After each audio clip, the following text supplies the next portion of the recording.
Hemos iniciado una serie, esta es la tercera conferencia de la serie titulada El tiempo del fin.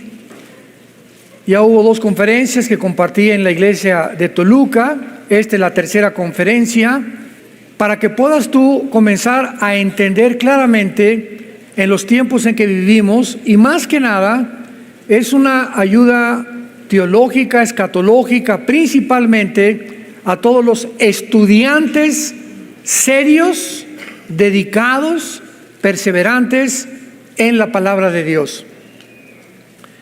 El libro de Daniel termina en el capítulo 12, y en el capítulo 12 rápidamente voy a hacer un resumen.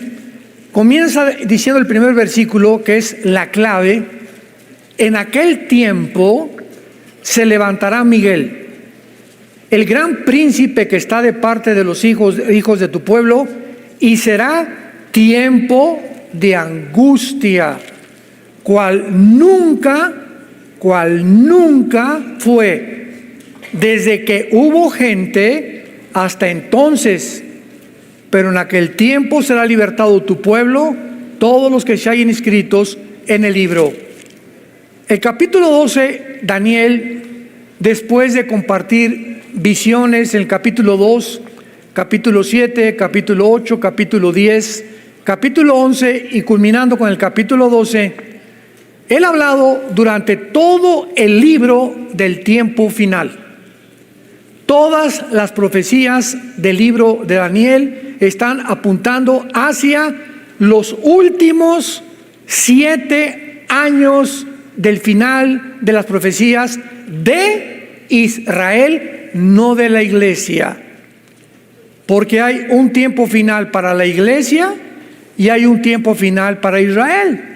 Entonces, cuando la Biblia habla del último tiempo, los tiempos finales, los postreros días, tenemos que diferenciar y entender dentro del contexto a qué se está refiriendo el Espíritu Santo. Si es a los tiempos finales de la iglesia o es a los tiempos finales de Israel. Muy bien. El tiempo final para nosotros, la iglesia, termina con el arrebatamiento.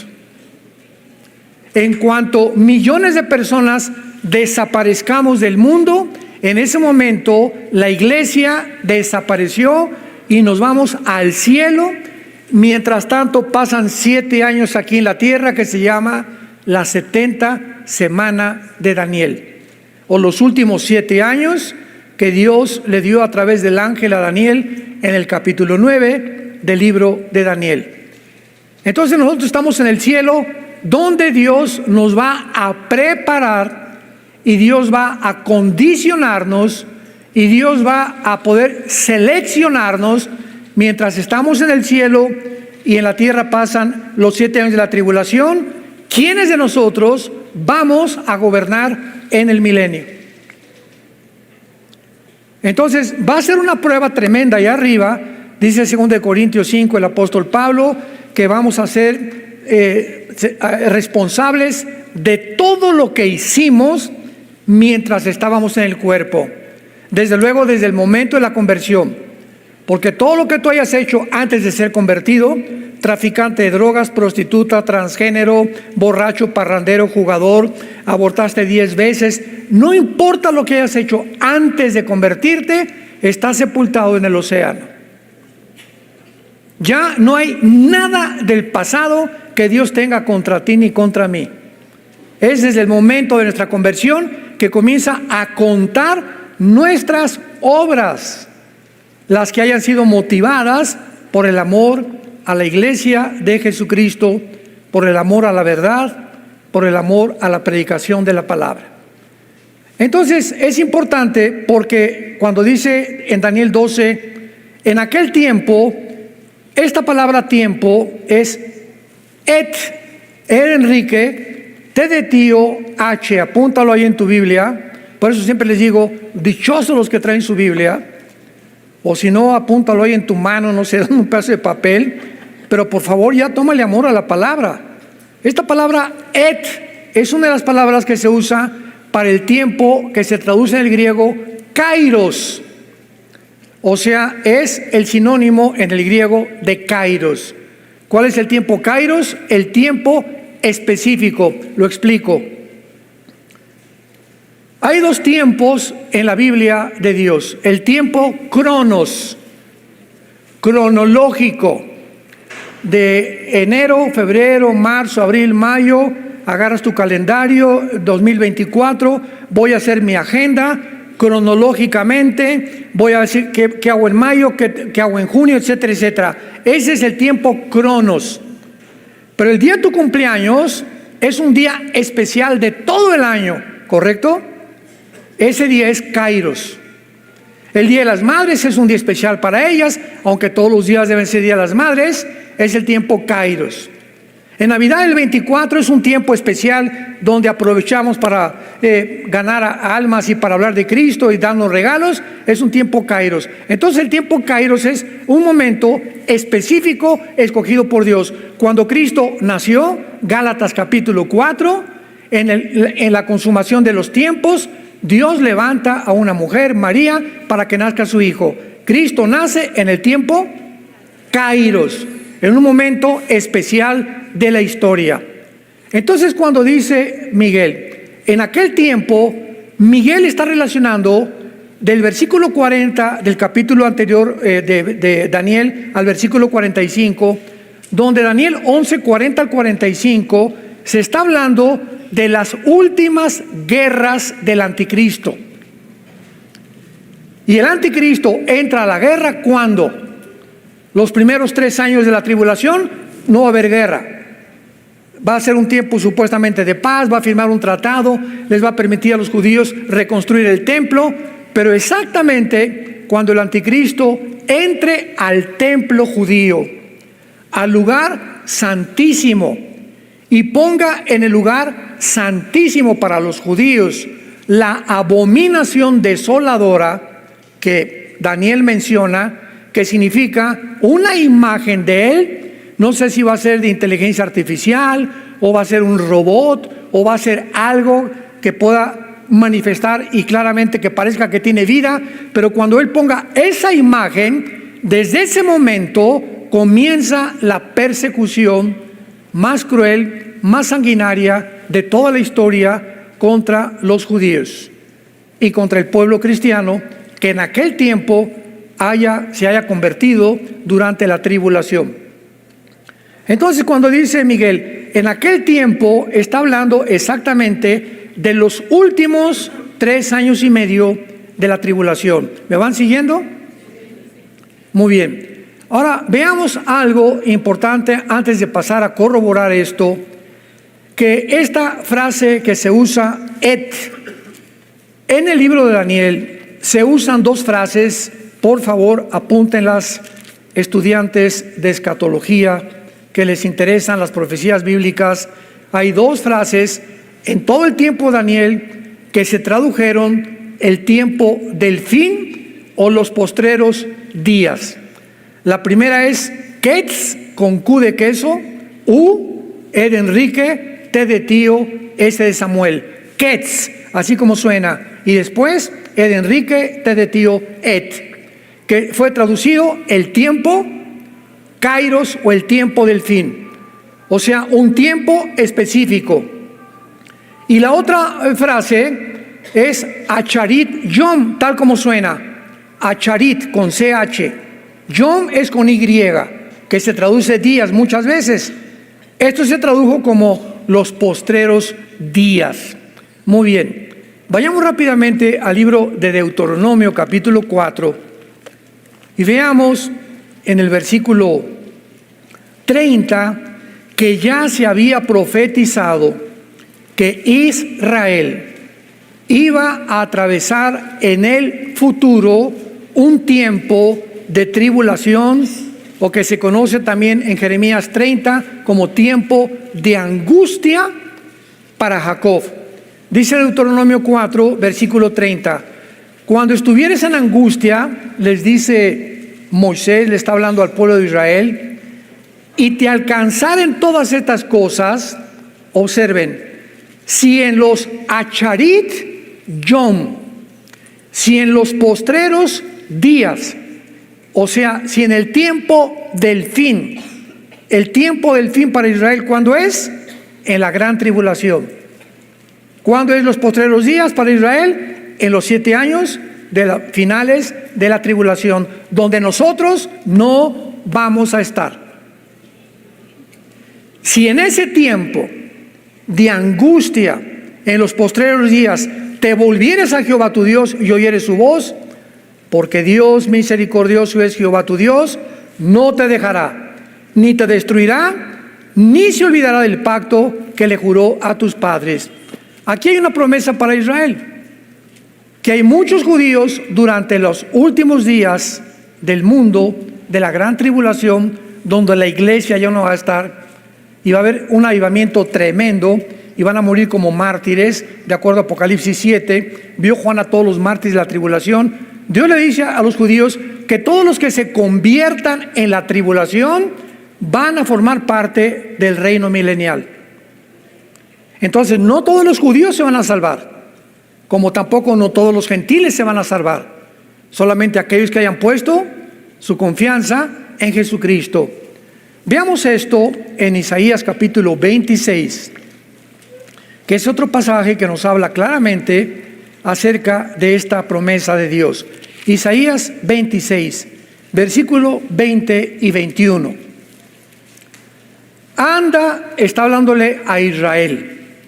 Anda, pueblo mío, entra en tus aposentos, cierra tras ti tus puertas, escóndete un poquito por un momento, en tanto que pasa la indignación. ¿Qué indignación está mencionando aquí Dios? Porque he aquí que Jehová sale de su lugar para castigar al morador de la tierra por su maldad.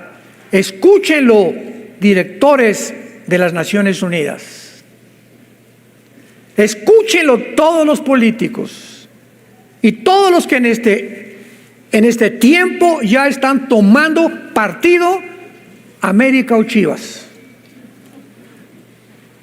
Tú no te puedes poner la camiseta a la mitad, América y abajo Chivas. ¿Sabes una cosa? Tú tienes que decidir a qué equipo te colocas, o a qué equipo vas a seguir, o a qué amo vas a seguir.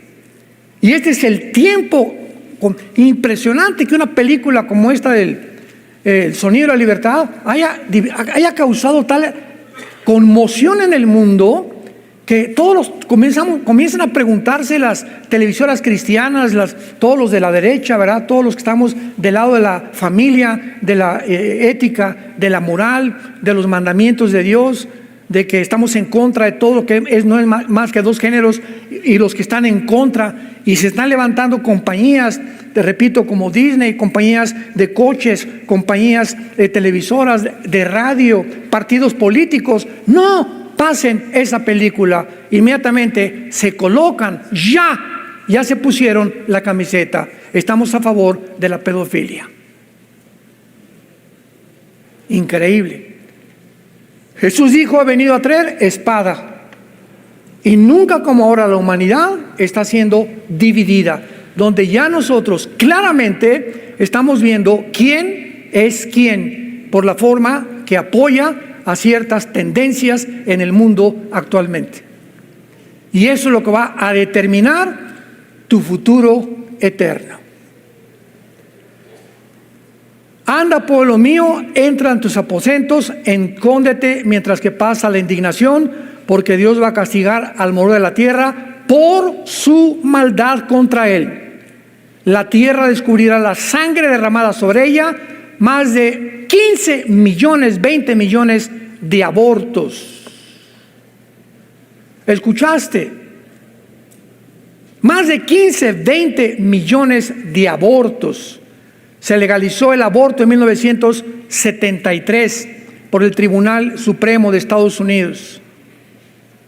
Es impresionante que haya habido más muertos que en una guerra mundial de niños.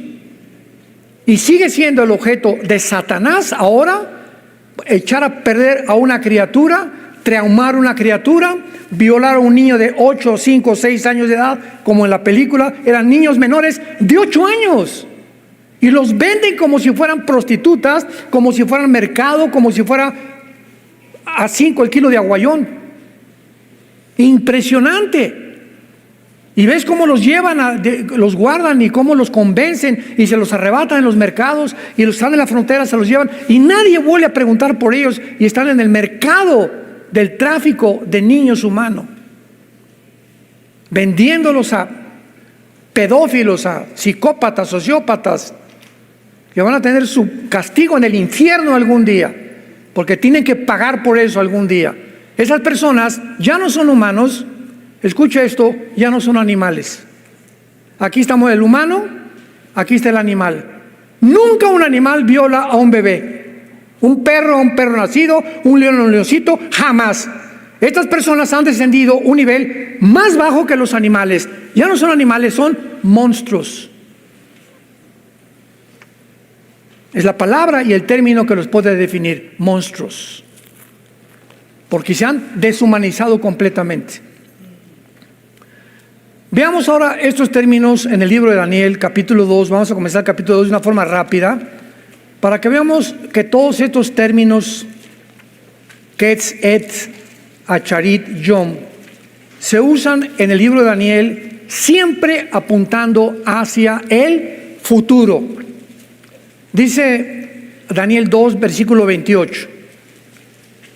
Aquí está Daniel hablándole al rey Nabucodonosor. Y le dice, pero hay un Dios en los cielos, el cual revela los misterios. Y Él ha hecho saber al rey Nabucodonosor lo que ha de acontecer en Acharit Yom, en los postreros días. Y aquí tu sueño y las visiones que has tenido en tu cama. Aquí Daniel le interpreta al Nabucodonosor y le dice, ese sueño que viste, una estatua, la cabeza de oro, el pecho y los brazos de plata, el vientre de bronce y las piernas de hierro y los pies de la estatua, mezclados con barro y con hierro, representan a los 4 imperios nada más.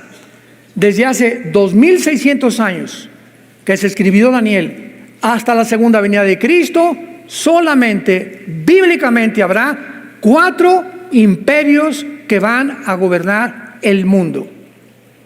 Y desde ese entonces fue Babilonia, que es la cabeza de oro, los medos y los persas, que es lo que representa el metal que sigue, y después el bronce, el imperio griego, que derrotó a los persas Alejandro el Magno, y de acuerdo a la historia, el cuarto fue Roma.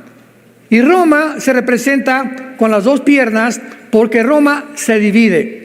En el año más o menos 475, Roma se divide en el occidente y en el oriente. Se queda en el occidente Roma como capital y en el oriente se queda Constantinopla, que es Estambul o Turquía moderna. Y durante más o menos 1500 años, este imperio romano de alguna forma prevaleció en el oriente. Y vinieron los otomanos turcos, que durante casi 500 años gobernaron el mundo, ¿verdad? Bueno, no el mundo porque no controlaron todo el mundo, pero vencieron a Roma oriental y hasta 1923, después de la Primera Guerra Mundial, vinieron los ingleses, vencieron a los otomanos turcos y entonces los ingleses se apoderaron del Medio Oriente. De 1923 a 1945, que los judíos regresaron más o menos a su tierra en el 48, del 23 al 45, el Medio Oriente no era geográficamente como tú lo ves actualmente en un mapa, sino que llegaron los ingleses con algunos de Francia y dijeron, Jordania va a estar aquí, a Israel le vamos a tocar esta parcela, a Siria esta, a Egipto esto. El Medio Oriente lo arreglaron geográficamente los ingleses. Y todo fue preparado para que en el 48, 3 años después de la Segunda Guerra Mundial, regresara Israel como una nación independiente, soberana ante el mundo entero. Entonces Daniel le está interpretando esto, no me quiero profundizar, porque ya es otro tema, pero veamos ahora enseguida el versículo 45 del mismo capítulo 2 de Daniel.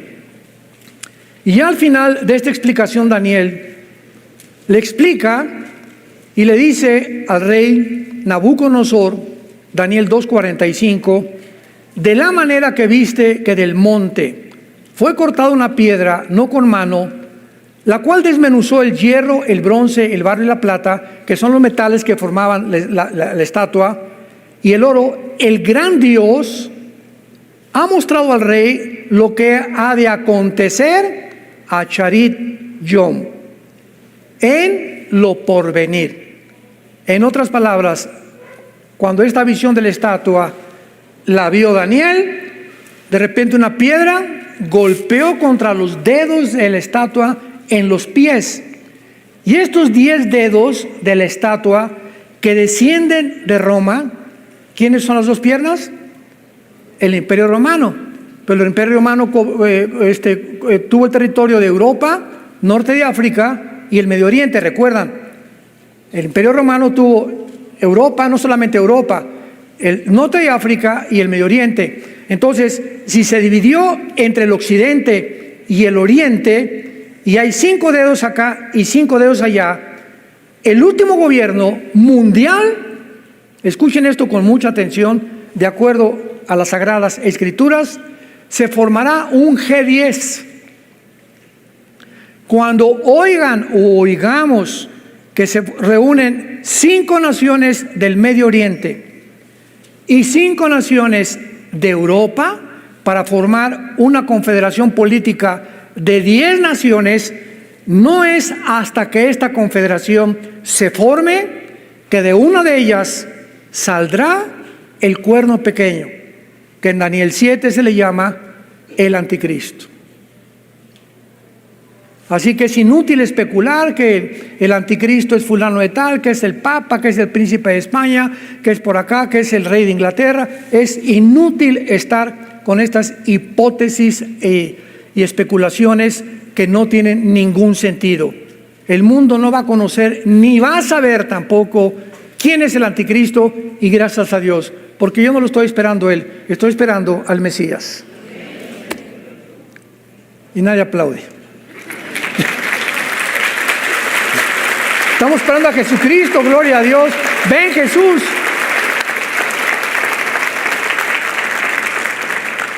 Así termina Apocalipsis 22. Ven Jesús.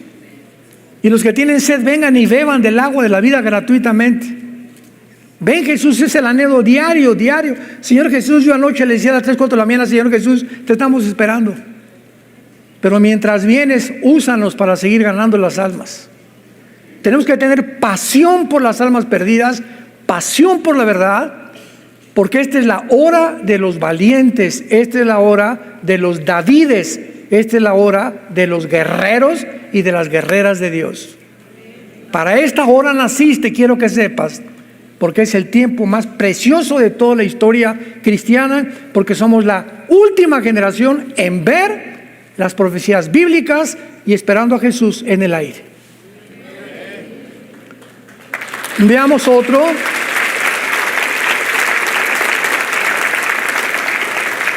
Daniel 8, versículo 17. Estamos viendo todos los versículos donde se encuentran esta terminología. El tiempo, el fin, los postreros días, corroborando que todos apuntan hacia el futuro. Daniel 8, versículo 17. Vino luego cerca de donde yo estaba, y con su venida me asombré. Aquí está Daniel relatando a Gabriel que se le aparece y baja del cielo para estar con él. Y me postré sobre mi rostro, dice Daniel, pero él me dijo, entiende, hijo de hombre, porque la visión es para el tiempo del fin. Y aquí se usa et kairos o et ketz, que es el tiempo, kairos en el griego, o sea, para el tiempo especial. Y ya sabemos cuál es, el de los últimos 3 años y medio de la tribulación. Así que toda esta visión que le da en el capítulo 8, que no nos da tiempo de recorrerla, yo lo hemos predicado en otras veces, es para el tiempo final. Veamos ahora el versículo 19 del capítulo 8 y le vuelve a decir, y dijo, yo te enseñaré lo que ha de venir al fin de la ira, porque esto es para el tiempo del fin. Otra vez, toda la visión del capítulo 8 es ¿para cuándo? Para el tiempo del fin. Vayamos al capítulo 10. Ya casi terminamos con estos términos. Versículo 14. Daniel 10, 14. He venido para hacerte saber lo que ha de venir a tu pueblo en Acharit Yom, en los postreros días, porque la visión es para esos días. Capítulo 11, versículo 36. El rey hará su voluntad y se ensoberbecerá y se engrandecerá sobre todo Dios. Contra el Dios de los cielos hablará maravillas y prosperará hasta que sea consumada la ira. ¿Cuál ira? La gran tribulación. Porque lo determinado se cumplirá. Y terminamos con el capítulo 12, versículo 9, que es el tema principal de nuestras conferencias. Daniel 12, 9. Él respondió, otra vez el ángel Gabriel le dice a Daniel, porque estas palabras están cerradas y selladas hasta el tiempo del fin. Vean esto. Todas estas visiones de Daniel no se podían comprender ni se podían entender porque estaban cerradas. Daniel, desde que te estoy dando estas profecías, van a pasar 2600 años. En ninguna época de la iglesia, ni de los padres, ni de la reforma, ni del renacimiento, ni de la época de las misiones 1800, 1900, nadie va a entender estas visiones, ni los imperios ni nada, hasta los que vivan la última generación. Entonces, pasan 600 años de que el ángel le dijo estas palabras, y Juan el apóstol es llamado por Dios cuando estaba en la isla de Patmos. Tenía como 90, 95, 96 años, fue el último de los apóstoles que murió, Juan.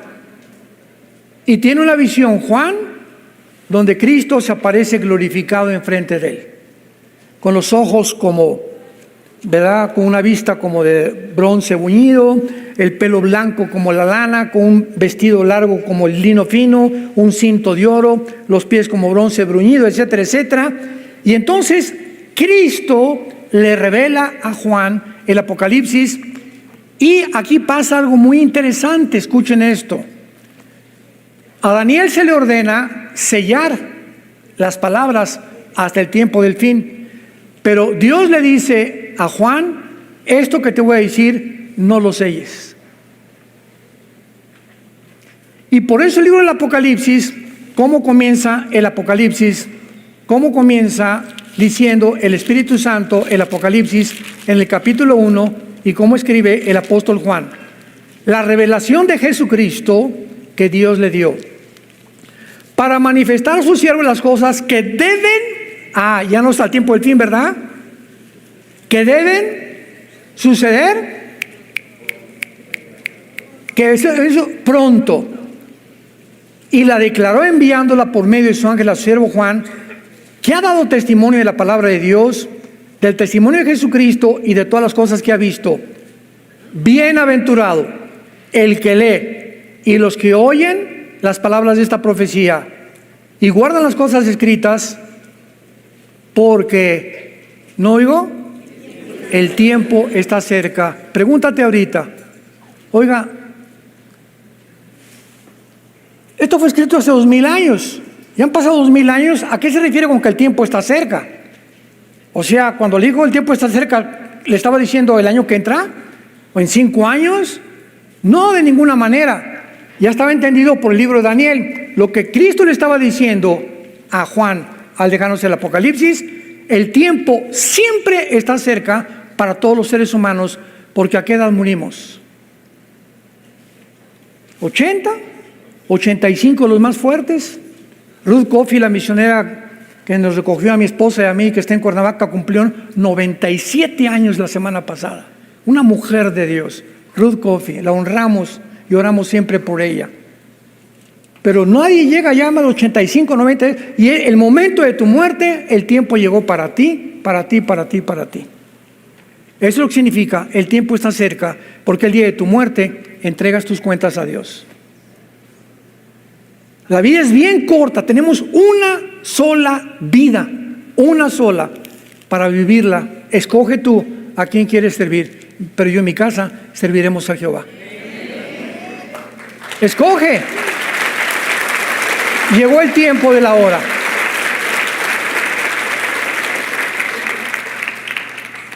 Muy bien, ahora regresamos al libro de Daniel y veamos ahora todo lo relacionado con el tiempo de la gran tribulación, porque así termina el libro. En aquel tiempo está relacionándolo con los últimos 5 versículos del capítulo anterior. El ángel, en aquel tiempo, ¿cuál tiempo? ¿Cuál tiempo está hablando? Un tiempo específico, se levantará Miguel. Es interesante cuando acomodamos lo espiritual sobre lo espiritual, precepto sobre precepto, escritura sobre escritura, y no tomamos una escritura de por acá y otra de por allá, armamos una doctrina con una y armamos una doctrina con otra, sino que tenemos el contexto y vemos qué dice Deuteronomio, qué dice Juan, qué dice Zacarías, qué dice Malaquías, qué dice Sofonías, qué dice Joel, y unimos las piezas y tenemos un rompecabezas armado.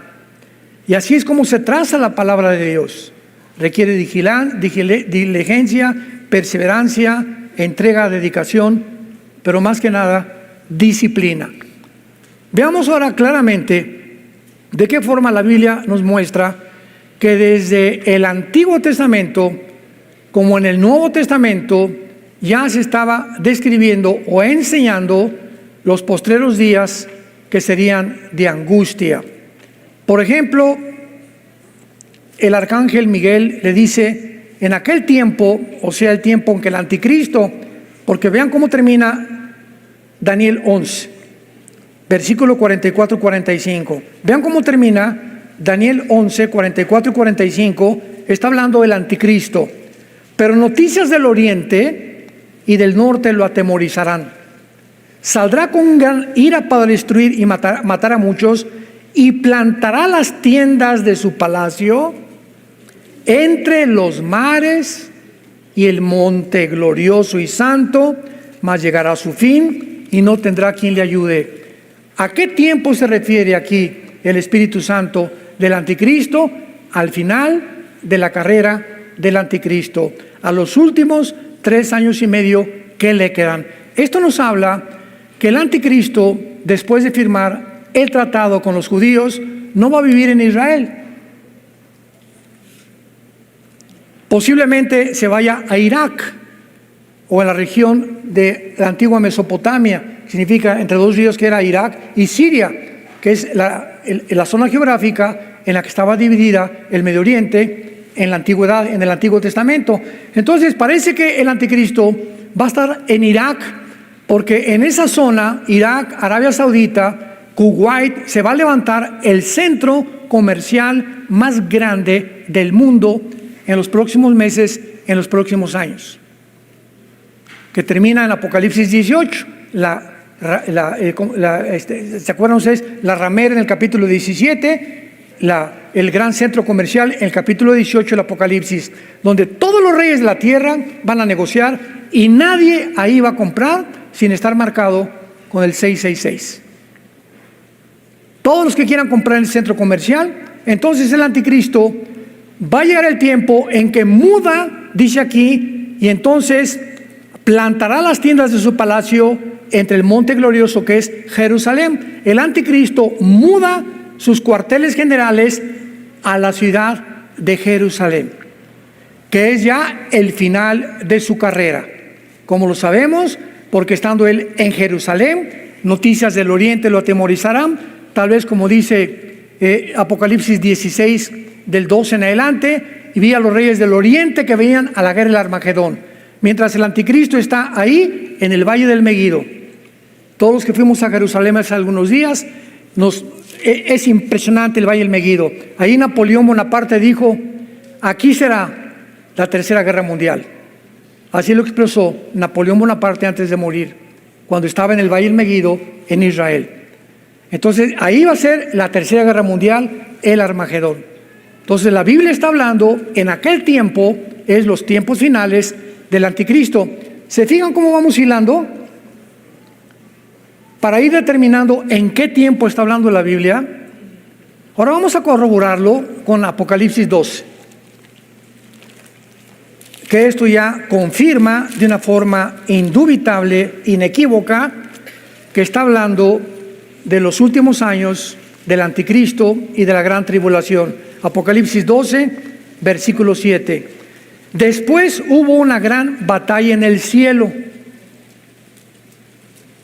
Miguel y sus ángeles luchaban contra el dragón, y luchaba el dragón y sus ángeles, mas no prevalecieron, ni se halló ya lugar para ellos en el cielo.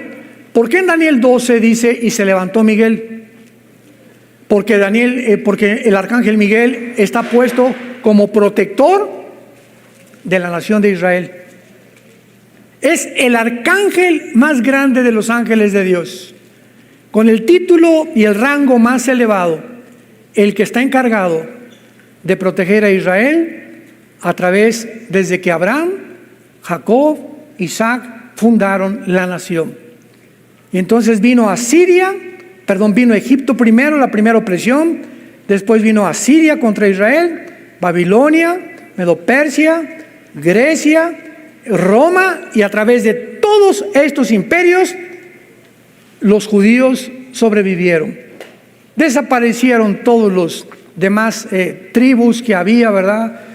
Todos los que se levantaron a su alrededor, nadie sabe que están enterrados en las arenas del desierto. Son expulsados 2000 años los judíos, 70 años después de Cristo, por negar al Mesías, y son repartidos en todas las naciones. Y en 1948 es la primera civilización. Señores historiadores, señores sociólogos, señores geólogos, antropólogos que nos escuchan, nunca en la historia existe un pueblo que haya sobrevivido 2000 años y que hayan sido dispersados por todas las naciones y que lleguen a su nación y no se les haya olvidado su idioma, su cultura, sus tradiciones, ni su religión. Nosotros los mexicanos, nicaragüenses, guatemaltecos, pasamos al otro lado, y ¿cómo te llamas? Henry Ford. O sea, ya se nos olvida el español, o crecemos una cultura igual con los italianos, Yo me he encontrado cantidad, hay un señor Joe Paladino que lo conozco muy bien, que entrena a los motociclistas con motores Harley allá en Estados Unidos. Es un grande entrenador de motociclismo. Una vez le pregunté: ¿tú no hablas italiano? No hablo italiano. Y a todos que tengan así Capellini, Paladino, etcétera, etcétera, no hables, se les olvidó el italiano ya, se les olvidó el francés, pocos hablan alemán ya. La cultura siempre tiende a absorbernos. No pasó así con los judíos, pero no porque sean especiales ni más inteligentes, simplemente para demostrar que eran el pueblo que Dios había escogido, y para que Israel sea la evidencia más grande que Dios existe.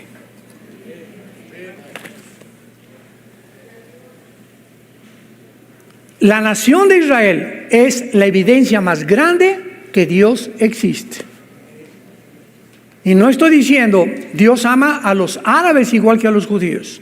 Dios ama a los palestinos igual que nosotros. Dios ama a los iraníes. Dios ama, porque no hay acepción de personas. Simplemente escoge un pueblo para que los ojos del mundo estén atentos a lo que está pasando y vean de qué manera nadie ha podido destruirlos. Llegan en el 48, al otro día los rodean y los quieren matar. Viene la guerra del 56, la guerra de 1967, junio, la guerra de los 6 días de 1967, donde 5 naciones árabes, dirigidas por Nasser, el expresidente de Egipto, se reúnen para extirpar, aniquilar destruir al pueblo judío y echarlo para siempre al mar Mediterráneo. En la ley de las probabilidades, ustedes que les gustan las matemáticas, en la ley de las probabilidades, era 12 a la 15ª potencia las probabilidades que tenían de salir vivos de la guerra de los 6 días. ¿Qué estoy diciendo para hacer una comparación? Ahorita somos aproximadamente como 2,000 personas aquí, que nos rodee un ejército de 50,000 soldados. Y aquí tenemos 50 rifles. No estamos rodeados 50,000 soldados, pues vamos a rendirnos. ¿Qué probabilidad tenemos de salir vivos? Ninguna. Ninguna. Eran las probabilidades que tenían los judíos de sobrevivir. ¿Qué pasó? Hay un Dios en los cielos que yo los he escogido para que el mundo sepan que yo enloquezco la sabiduría de los sabios. Y no es con ejército, ni con caballo, ni con fusil, es con mi espíritu, dice el Señor, para que la gloria sea a Él. ¿Se dan cuenta?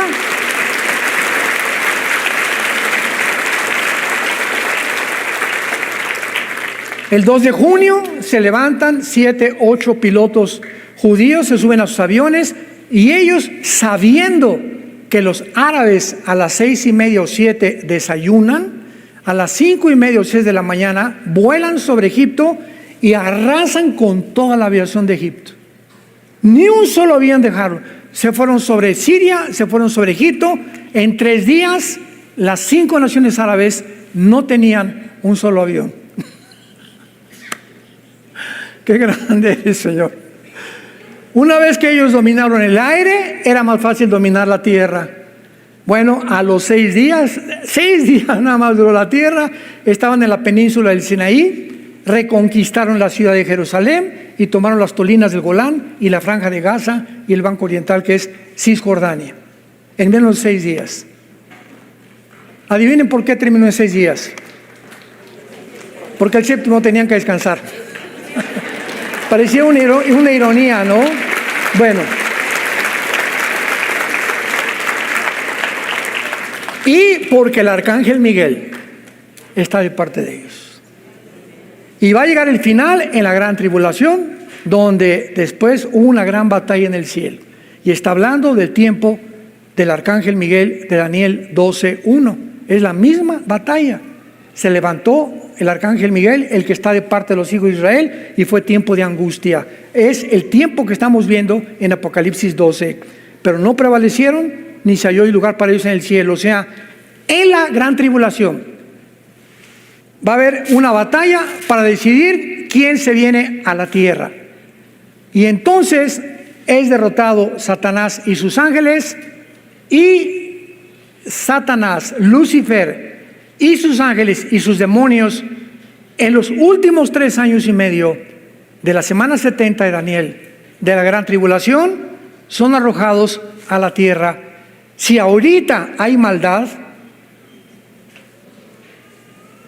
y Él está todavía por ahí reguileteando en el aire arriba de nosotros, imagínense cuando esté aquí ya abajo con sus ángeles caídos, que segurísimo van a tomar forma humana y van a creer que son extraterrestres. Tal vez me imagino que puede haber, porque ahorita está una obsesión con los ovnis, y no saben ni siquiera qué hay detrás del movimiento ovni, que son materializaciones de la energía satánica. Son ángeles preparando el camino para que cuando venga el anticristo con los milagros, van a creer que son extraterrestres, porque los milagros que van a hacer no los puede hacer ningún ser humano, pues se vienen sobre la tierra. Y lo explica aquí el versículo 12 de Apocalipsis, versículo 9. Y fue lanzado fuera el gran dragón. Hasta la segunda parte de la tribulación será lanzado del cielo. Ya Satanás no tendrá acceso al cielo. Todavía tiene acceso al cielo. Por eso dice Primera de Juan: si hemos pecado, abogado tenemos para con el Padre, a Jesucristo el justo. Porque el cielo es un tribunal. Aquí está Dios en su trono. Aquí está el acusador como en un juicio, y aquí está el abogado defensor.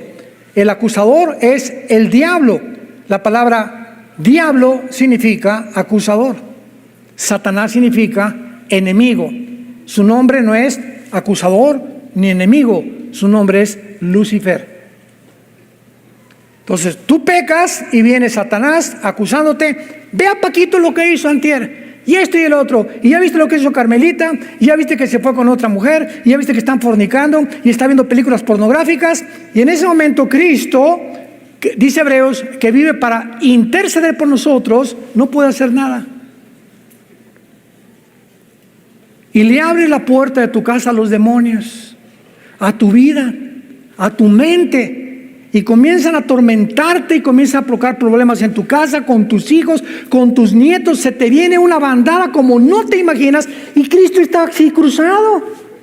¿Por qué? Porque dice, hasta que tú no digas, Padre, perdóname. En ese momento Cristo se pone en medio y dice, Satanás ya pidió perdón, no tienes nada contra él. Y cierras la puerta de tu casa, de tu mente y de tu corazón a los demonios.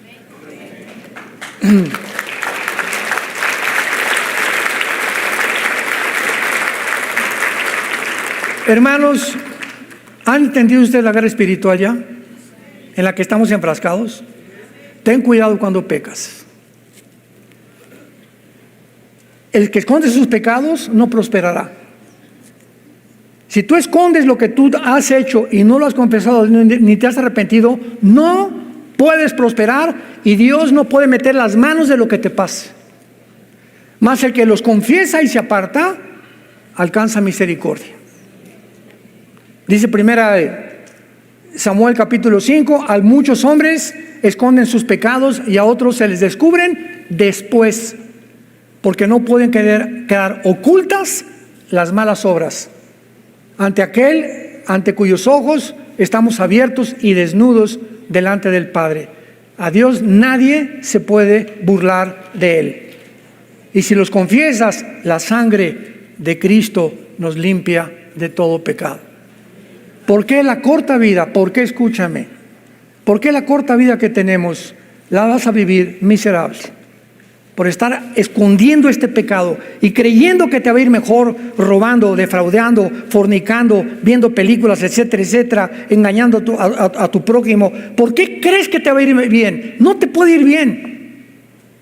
Tus pecados te alcanzarán, dice el Señor, tarde o temprano cae el hacha del juicio sobre la raíz de los árboles. Juan el Bautista dijo, el hacha ya está puesta, todo árbol que no da fruto será cortado. Y si así tienes ya 3, 4, 6 meses, no es cierto que eres cristiano. No es cierto que eres cristiano. Te llamas, pero realmente en tu vida hay pecado no confesado. ¿Por qué? Porque el Espíritu Santo no está operando la convicción que Él trae a una vida que realmente es honesta delante de Dios. Señor, la regué la leche anoche, le grité a mi esposa, ya forniqué con mi novio, ya Señor perdóname, desde mañana si cerca Pepito le voy a tumbar los dientes y me comienza a acariciar, voy a abandonar a la mujer que ando con ella en el adulterio, voy a rezar con mi esposa y con mis hijos. Tenemos la oportunidad, mientras vivimos, del perdón de la sangre de Cristo. ¿Por qué habríamos de escoger vivir como miserables cuando la vida ya nos da demasiados problemas para vivir? Y finalmente, dice Apocalipsis 12, que entonces fueron arrojados a la tierra, y oí una gran voz en el cielo, versículo 10, que decía, ahora ha venido, ahora estamos en la gran tribulación, la salvación y el poder y el reino de nuestro Dios y la autoridad de su Cristo, porque ha sido lanzado fuera el acusador de nuestros hermanos, el que los acusaba delante de nuestro Dios. Cada cuando nos acusa Satanás, día y noche, dice primera de Pedro, el león como león rugiente, el diablo como león rugiente anda buscando, como un león desesperado por comida, está esperando una debilidad tuya, cualquier cosa que tú estés haciendo, pensando, para lanzarse y destrozar tus pensamientos, comenzarte a producir locura, que pierdas la brújula, ya no sabes qué es bueno, ya no sabes qué es malo, y puedes llegar a lo que dice Romanos 1, a tener una mente reprobada. ¿Qué significa una mente reprobada? Una mente que ya no discierne entre el bien y entre el mal. Y el mundo actualmente vive mentes reprobadas.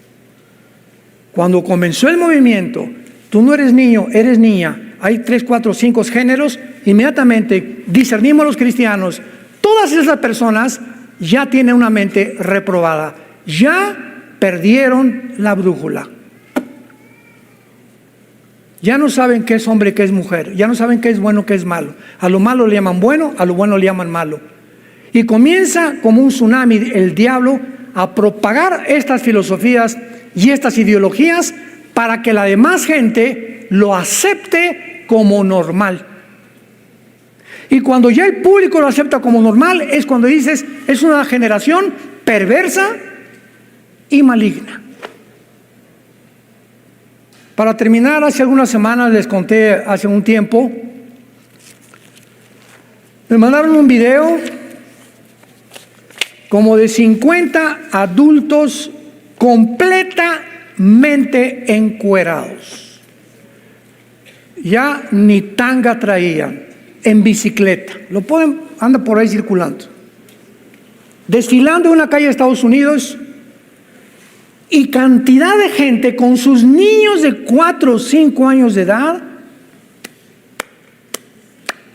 y pasaban en la bicicleta así, encuerados, viejos raboverdes, monstruos, porque es lo que eran, y se bajaban y le agarraban al niño y le daban la mano, y la mamá, ¡ah! Y yo les compartí y les dije, todos esos en las bicicletas, una bola de psicópatas, pero ¿saben una cosa? Están peor el público. Yo le dije a mi esposa, ¿te imaginas a nuestra nietecita llevarla a un lugar así, que vea hombres encuerados y mujeres encuerados? El trauma que les causan ya para que comiencen a acostumbrarse al sexo a los 3, 4 años de edad. ¿Qué les pasa a sus padres? ¿Cómo pueden ir a un desfile de los gays, del orgullo, con su familia? ¿Qué vas a ver? Por el amor de Dios, están peor que los mismos que desfilan haciendo eso. Increíble, pero cierto. Y todavía cuando llegues a aplaudirlos, es cuando dices, mentes perversas y malignas, reprobadas por Dios. Porque ese fue el camino que escogieron. Pero yo y mi casa serviremos a Jehová. Te damos gracias, Padre, por tu palabra en esta tarde.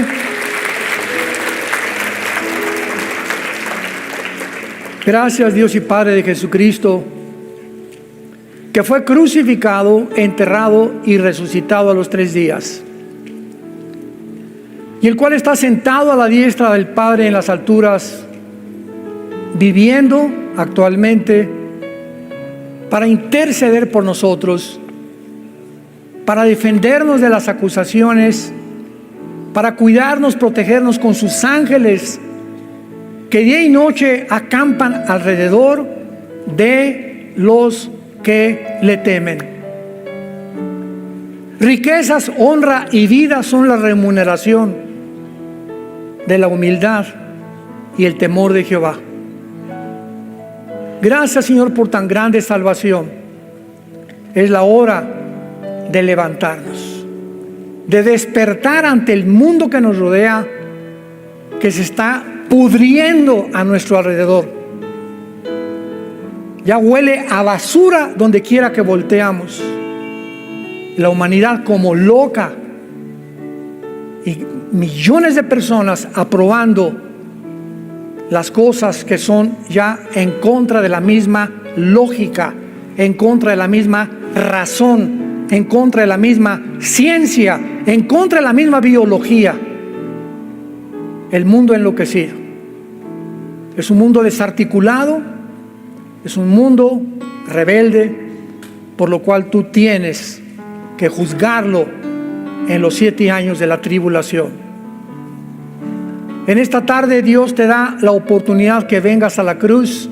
Ustedes que nos ven por la televisión, te da el Dios la oportunidad de arrepentirte de tus pecados y que le digas estas palabras con todo tu corazón: Señor, perdona mi vida, perdona mis pecados, Creo que en la cruz tu Hijo pagó por ellos con su sangre, que a los 3 días resucitó de los muertos, por lo cual te pido, porque creo que vives, Señor Jesús, que entres a mi vida en este instante como mi Señor y Salvador. Te recibo dándote gracias por tan grande salvación, porque cuando muera moriré en paz, sabiendo que he sido perdonado, no por nada que haya merecido, sino por lo que tú hiciste en esa cruz, en mi lugar, en el nombre de Jesús. Amén. Y esta es la última conferencia de la serie La bestia que sube del abismo. Les recomiendo que puedan ustedes en nuestro canal de YouTube buscarlas. Es una serie donde hablamos muy, pero muy claramente acerca de que la bestia y el anticristo son 2 entidades completamente diferentes. Y toda esta serie estuvo basada en Apocalipsis, capítulo 11, versículo 7. Cuando hayan acabado su testimonio, la bestia que sube del abismo. Aquí estuvo basada todas estas 7, 8 conferencias que hoy concluimos. La bestia que sube del abismo hará guerra contra ellos y los vencerá y los matará. Y esto se debe a que mientras más nos acercamos al final de los tiempos, más confusión va a haber en el mundo. Vuelvo a repetir, la gente ha perdido totalmente la brújula. La gente se encuentra en un estado donde ya no distingue quiénes son los buenos y quiénes son los malos.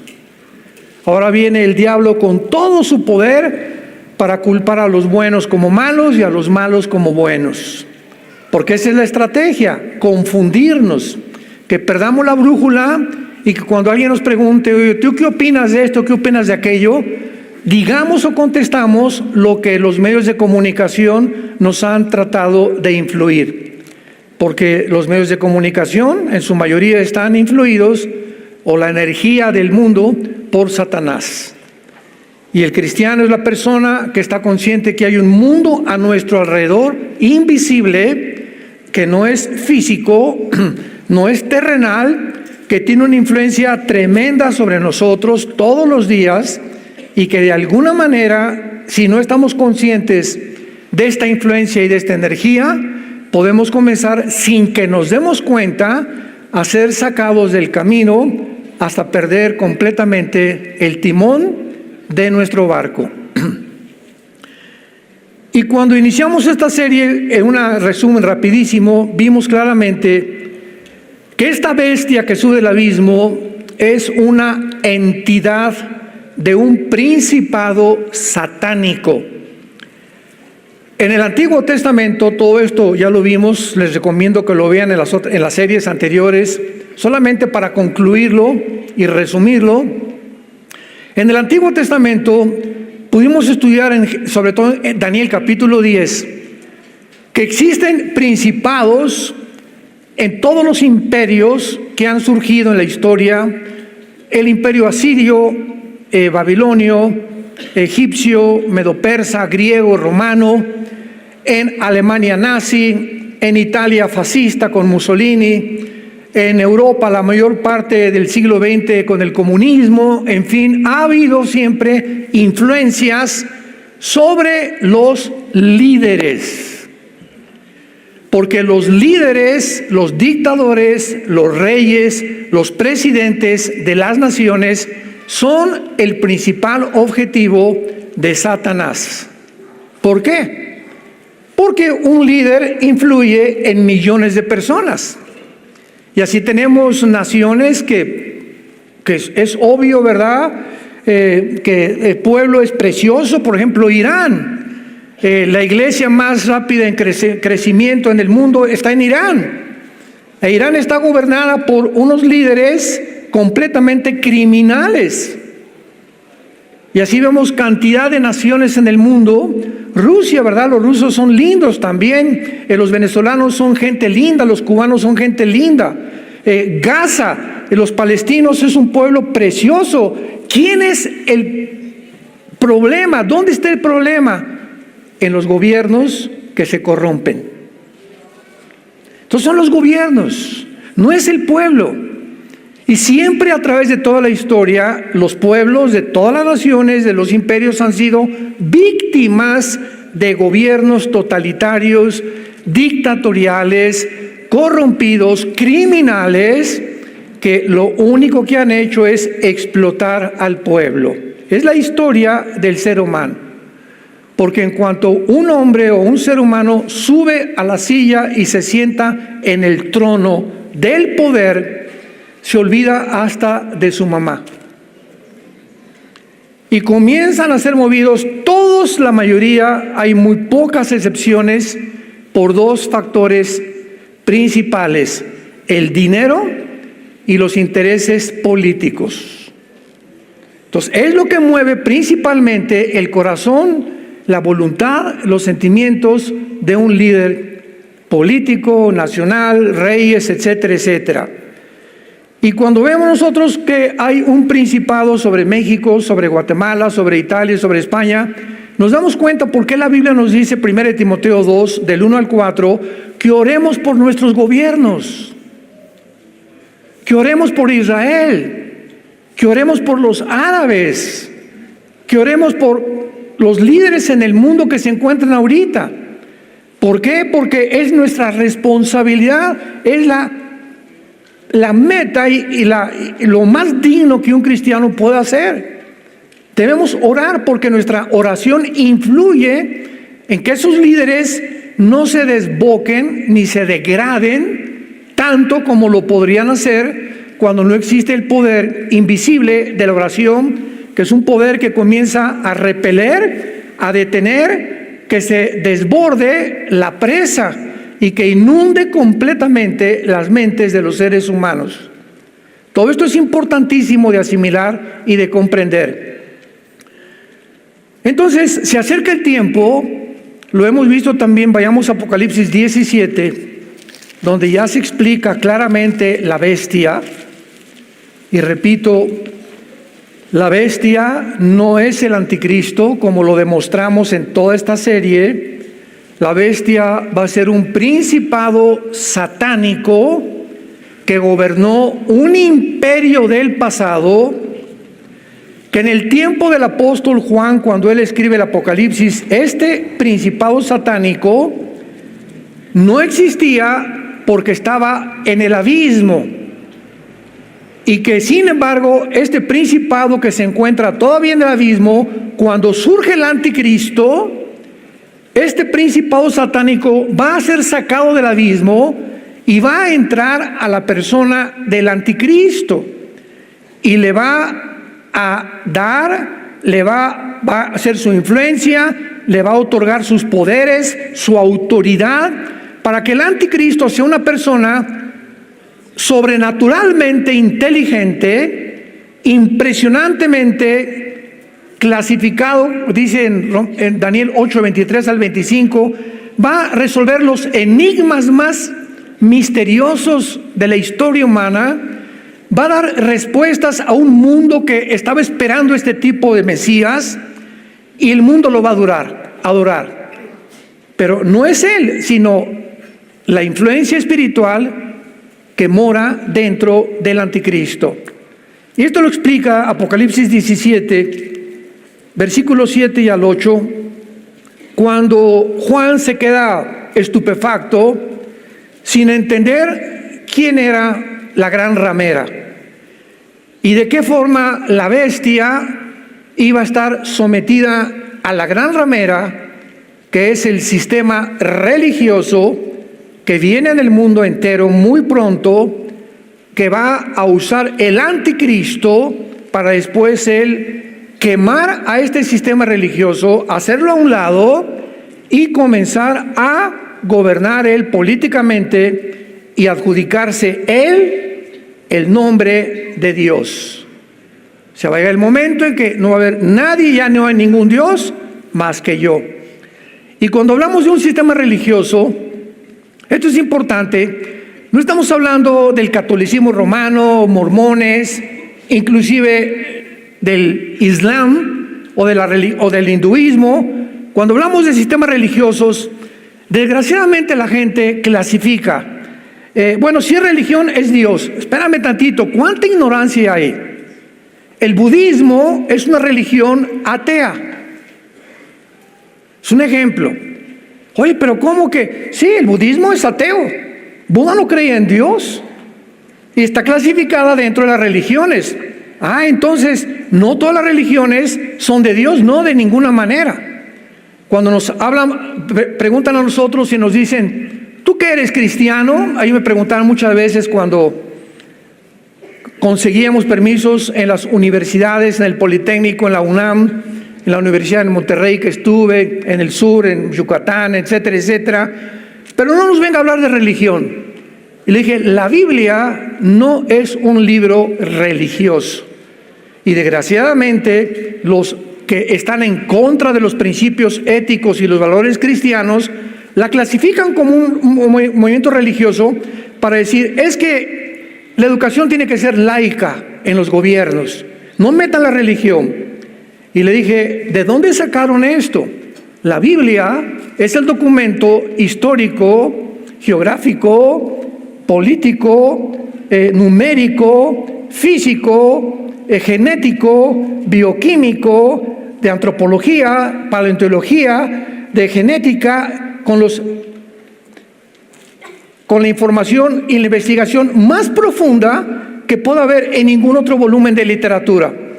Así que la Biblia nos habla de todas las disciplinas académicas que hay en el mundo, antes de la genética, antes de la historia, antes de la geografía. Nos pone un panorama completamente insuperable por ningún otro volumen de literatura. Entonces, ¿de dónde inventan que es un libro religioso? Porque habla de Dios. Pues el budismo también le contesto a esta persona. Y el budismo es ateo. Y se quedan así. El comunismo, la ideología del comunismo, es una religión. ¿Pero cómo? Sí, pero la raíz del comunismo tiene que ser humanistas, tiene que ser darwinianas o evolucionistas y tiene que ser completamente ateas. Una persona no puede decir, actualmente ha cambiado. Yo cuando fui comunista en mi juventud, me enseñaron claramente la dialéctica materialista, marxista y hegeliana, donde yo tenía que decir que era ateo, humanista, o sea, no humanitario, humanista, que el hombre es la cabeza de la sociedad y el hombre es el que tiene todas las respuestas para el ser humano, y en tercer lugar tenía que ser completamente de una persona que no creyera que después de esta vida hay otra vida. Se acabó en la tumba y ya no hay otra vida. Esas son las raíces verdaderas de la ideología marxista hegeliana. Pero con el tiempo, ya en el siglo XXI principalmente, se cambió y ahora había comunistas que se decían cristianos, como el famoso Hugo Chávez, ¿no? Que muere con un crucifijo por el amor de Dios, persinándose con el crucifijo porque le dio el cáncer. Ya recorrió, ahora sí, se convirtió en una persona que admitía que existía un Dios. Entonces fue una fantochada su comunismo y su ideología. No era una persona completamente íntegra en sus convicciones de decir, yo muero hasta que muera convencido porque esto es así. Y sin embargo ya es una ensalada ahorita de todas las disciplinas académicas que puedan existir. Entonces el sistema religioso del anticristo va a ser un sistema de ideas mezcladas con la inteligencia artificial, con el transhumanismo y con la ideología de género. Va a ser un sistema de pensamiento que ya comenzó a envolver a los seres humanos para llevarnos a pensar de esa manera y comenzar a creer que realmente tenemos que llegar a creer que un hombre no es un hombre y que una mujer no es una mujer. Ahí ha comenzado todo. El hecho que genéticamente y biológicamente tengas el cromosoma Y y que te determina el género masculino, no le creas. Haciendo a un lado la ciencia médica y genética, convencernos a nosotros que no tenemos el género con el cual nacimos. Y son millones, no se imaginan, millones de personas del mundo que lo han llegado a creer. Y exaltar, etcétera, etcétera, en los desfiles que hacen, que son una abominación totalmente a los valores judeocristianos de hace 6,000 años. Entonces, el Espíritu en Apocalipsis 17, versículos 7 al 8, le explica a Juan y le dice: ¿por qué te asombras? Yo te diré el misterio de la mujer. ¿Por qué? Porque ningún ser humano se puede atrever a resolver los misterios de Dios. Los pensamientos de Dios no son nuestros pensamientos. Los caminos de Dios no son nuestros caminos. Tú te enfrentas a la Biblia, es un libro de misterios, la Biblia. Hay misterios por todos lados. ¿Qué significa la palabra misterio? Algo no revelado a la mente humana. Porque la mente humana es limitada, la mente humana es finita, no puede abarcar la mente humana más allá de a donde Dios nos puso ese límite. Y si tú quieres abarcar más allá y decir: es que yo quiero comprender a Dios, y por qué se mueren los niños, y por qué este genocidio, y por qué aquello, no puedes con tu mente tener la respuesta, porque sobrepasa nuestra capacidad de comprensión. Un niño de 6, 7 años no puede entender la fórmula física E igual a mc al cuadrado de Alberto Einstein. La energía es igual a la materia por la velocidad de la luz al cuadrado. ¿Por qué, niño? Porque aunque yo te lo explique, no está desarrollado tu cerebro, ni tu entendimiento.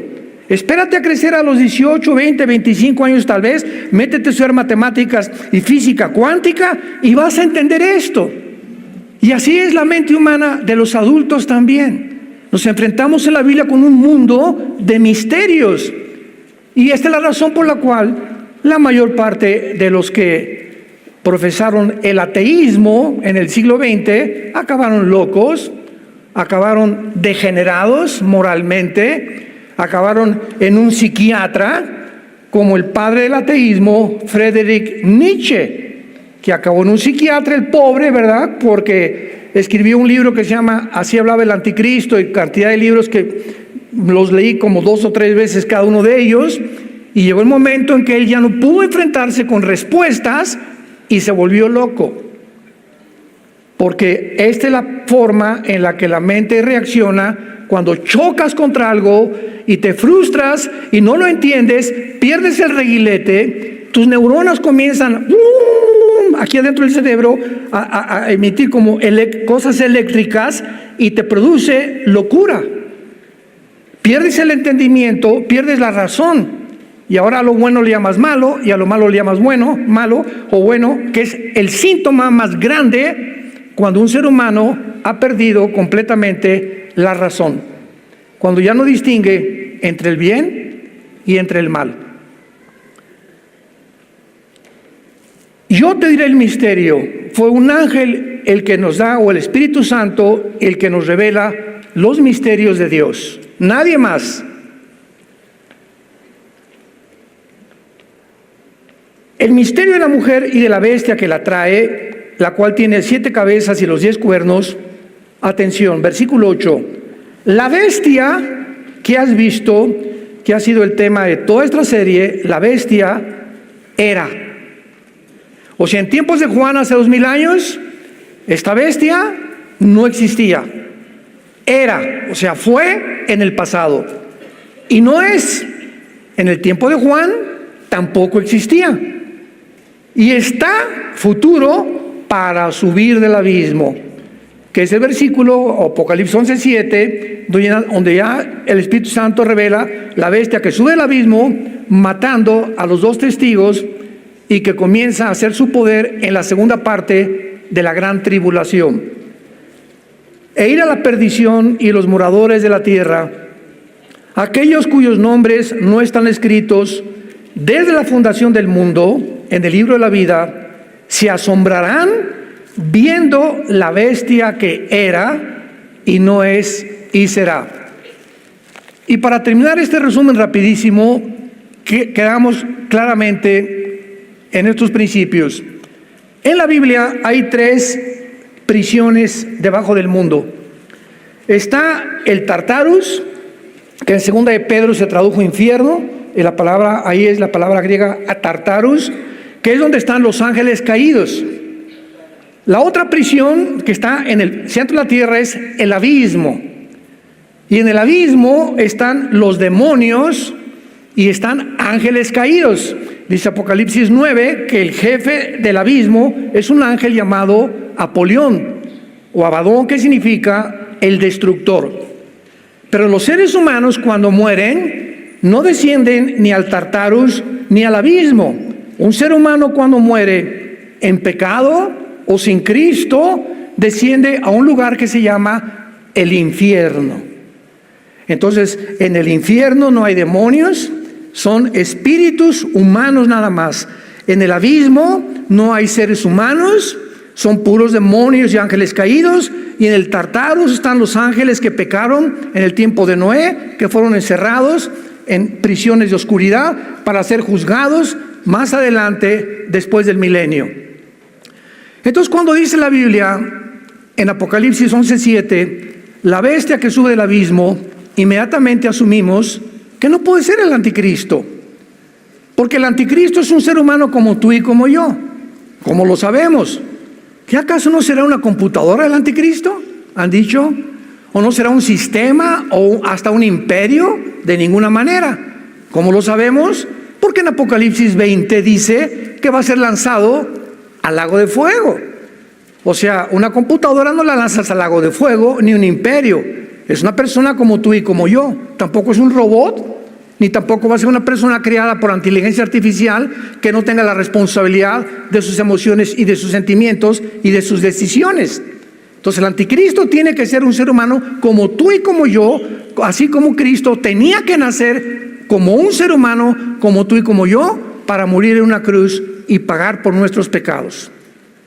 Entonces el anticristo tal vez ya está en el mundo y a lo mejor es como una persona común y corriente actualmente. Dice la Biblia que va a salir de un país muy pequeño, el cuerno pequeño se le llama en Daniel 7, pero tal vez a los 30 años, igual que Cristo, viene el principado satánico que entra en él y el anticristo comienza a manifestar sus poderes sobrenaturales que van a sorprender principalmente a los líderes de Israel, a los líderes ortodoxos, a los religiosos de Israel.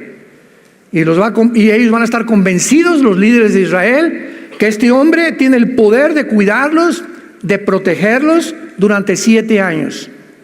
Y para que los líderes de Israel lleguen a un punto donde le entreguen a un hombre la confianza de: vamos a firmar el pacto con mucho gusto, Daniel 9:27.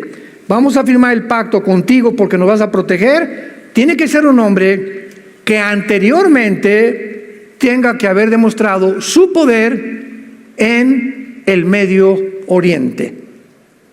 De esto hablaré en la otra serie que vamos a iniciar ahora más tarde, el caos en Medio Oriente. Pero todo esto nos lleva, ¿verdad?, de una forma secuencial a un punto donde van a convergir todas las profecías bíblicas de los últimos tiempos. Muy bien. Ahora veamos lo siguiente. Hace algunos años, estoy hablando hace como tal vez 20, 25 años, en el siglo, todavía a finales del siglo XX, tuve varias, no debates realmente, ¿verdad?, sino pláticas con otros hermanos cristianos, escatólogos también, o sea, que aman la profecía, principalmente de Estados Unidos. Y la mayor parte de nosotros, y me incluyo yo también, creíamos hace como 25 años que el anticristo iba a ser judío, porque se comenzó ya, esto de la profecía ha recobrado el interés desde los 90, cuando Saddam Hussein entró a Kuwait y quería apoderarse del petróleo del Medio Oriente. Se formó una coalición de 29 personas con el papá Bush, que sacaron a Hussein de Kuwait. Más tarde ya lo encontraron en un hoyo de 2-3 metros de profundidad en Irak y lo juzgaron y lo ahorcaron. Pero ahí comenzó a despertar porque Saddam Hussein quería reconstruir Babilonia. Y gastó millones de dólares de 1980 a 1990, en esa década, Saddam Hussein, en reconstruir Babilonia. Y mandó a acuñar una moneda donde por un lado estaba el rey Nabucodonosor y en el otro lado él. Porque él decía que él era el descendiente del rey Nabucodonosor. Entonces Irak, que era una nación, yo recuerdo en el 85 tuvimos una conferencia con el doctor Billy Graham en Holanda, en Ámsterdam, que se llamó la primera conferencia de evangelistas itinerantes. Y nosotros fuimos invitados por la asociación Billy Graham a Ámsterdam y comenzaron a preguntar a muchos hermanos, ¿tú sabes qué es Irak? ¿Saben lo que contestaban? Me suena a una medicina. Y eran muchachos de universidad, o sea, ¿cómo es posible, verdad? Porque era una nación completamente, es como ahorita, oye, ¿sabes dónde está Gaza? Gaza, ahorita, o sea, lo que están los periódicos, ¿verdad? Pero anteriormente muy poca gente se mete a un mapa mundi, a un mapa geográfico y ver dónde está Bulgaria, Polonia, qué mar está entre Ucrania y Turquía, dónde está, si está Siria al norte o al sur de Israel, dónde está Libia, etcétera, etcétera. Muy poca gente, y para vergüenza de muchos lo digo, muy pocos cristianos. Y por eso todas las Biblias, al final casi todas las Biblias traen mapas, porque no podemos estudiar la Biblia sin recurrir a los mapas y ver pues, que Capernaum dónde está y dónde está el mar de Galilea y las colinas del Golán que conquistaron en 1967 los judíos. Entonces tenemos que relacionar la geografía, la historia con la Biblia y con la arqueología también, y nos convertimos en verdaderos estudiantes de la palabra de Dios. Así como un estudiante tiene que tener una concordancia y tiene que tener un diccionario bíblico, porque son las herramientas necesarias para estudiar la Biblia: una concordancia y un diccionario bíblico y mapas, por lo menos, para ubicarte dónde está Toluca. Porque estoy segurísimo que muchos le damos un mapa ahorita, no saben si está al norte de la Ciudad de México o al sur de la Ciudad de México, al este o al occidente. Bueno, para que veamos cómo estamos de confundidos, ¿no? Entonces se comenzó a decir, el anticristo tiene que ser judío, y veamos cómo es la mente, ¿no? Es que en Génesis 49, cuando Jacob estaba bendiciendo a las 12 tribus de Israel, a cada una menciona a Dan. Génesis 49 le encuentras, y se profetiza sobre la tribu de Dan, que sería como serpiente que brincara en el camino y que sería como juez al pueblo de Israel. Y entonces, cuando descubrimos en Apocalipsis 7 que Dios va a sellar a 12,000 judíos de cada tribu, o sea, 144,000 judíos, 12,000 de cada tribu, no aparece la tribu de Dan. Entonces asumimos, concluimos, bueno, por acá dice en Génesis que va a ser como una serpiente, y no aparece en Génesis, en Apocalipsis 7, segurísimo, porque de ahí viene el anticristo. Entonces llegamos a concluir, no de una forma dogmática, pero sí consideramos, pues tiene que ser de la tribu de Dan el anticristo. Pero pasó el tiempo, y como la revelación de Dios es progresiva, entonces Dios nos enfoca en el siglo, por ejemplo, en el siglo 1930, 1940, el siglo pasado, a principios del siglo, el enfoque de Dios no estaba en la profecía. Y después, como en los 40, se comenzó a concentrar en la doctrina.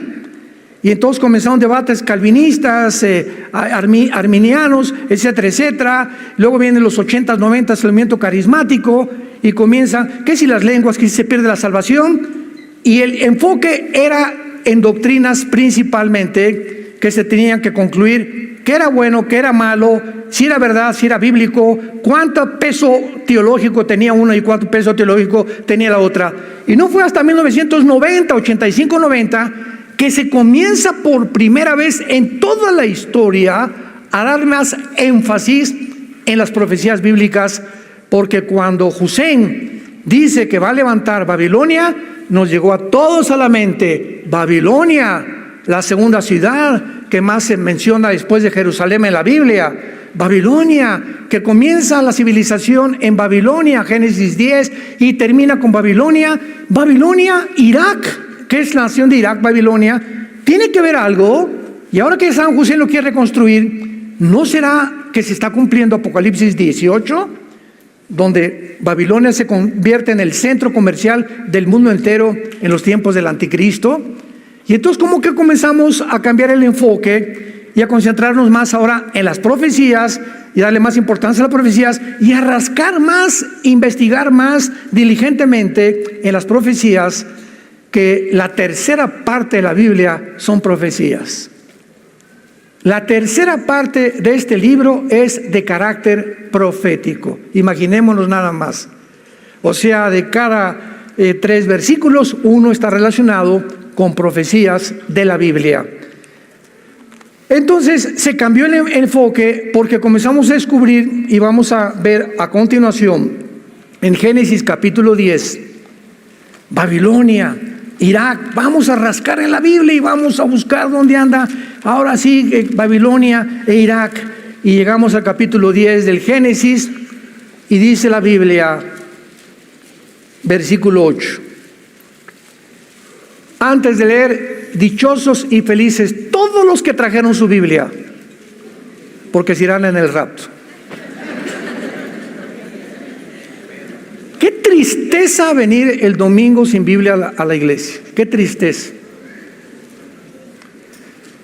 Génesis 18. Y Cus engendró a Nimrod. Recordamos que Cus viene de Cam, que es el continente africano. Entonces vemos que Nimrod se convierte o llega a ser el primer Gibor en el hebreo. Gibor, con G de Gárgara, que significa poderoso o valiente en la tierra. Y si nos quedamos ahí, pues entonces fue el primer héroe, pero no fue así. No es el aspecto que el Espíritu Santo nos quiere dar de Nimrod. Porque más adelante dice versículo 9, este fue vigoroso, otra vez la misma palabra, Gibor, o poderoso, cazador, delante de Jehová, por lo cual se dice, así como Nimrod, vigoroso cazador, delante de Jehová. Y aquí vemos nosotros que la palabra delante de Jehová significa que él era un cazador de almas y no un cazador de animales, como posiblemente se pueda asumir o considerar en una lectura superficial. ¿Y cómo lo comprobamos? Porque más adelante en el capítulo 11 de la Biblia, él, este poderoso cazador, es el primer ser humano. La palabra Nimrod significa rebelde en el hebreo. El primer ser humano en organizar la primera rebelión masiva en contra de Dios en la Torre de Babel. La serie antes de esto, todo cubrimos lo que es Babel, ¿se acuerdan? Estudiamos desde Génesis 10 hasta el Apocalipsis, toda la historia de Babilonia. También la pueden encontrar en las conferencias que hemos dado. Entonces Nimrod se levanta como el primer rebelde porque 1500 años después de Adán, a ver, vamos por orden, nace Adán, y pasan 1500 años en el mundo donde casi no había leyes.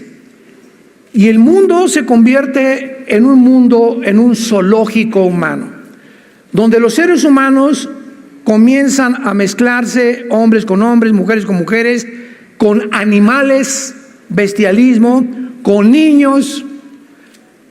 Se sumergen en el ocultismo, en la brujería, en todas las cosas desconocidas, etcétera, etcétera. Y finalmente, los ángeles caídos que habitaban todavía en la tierra.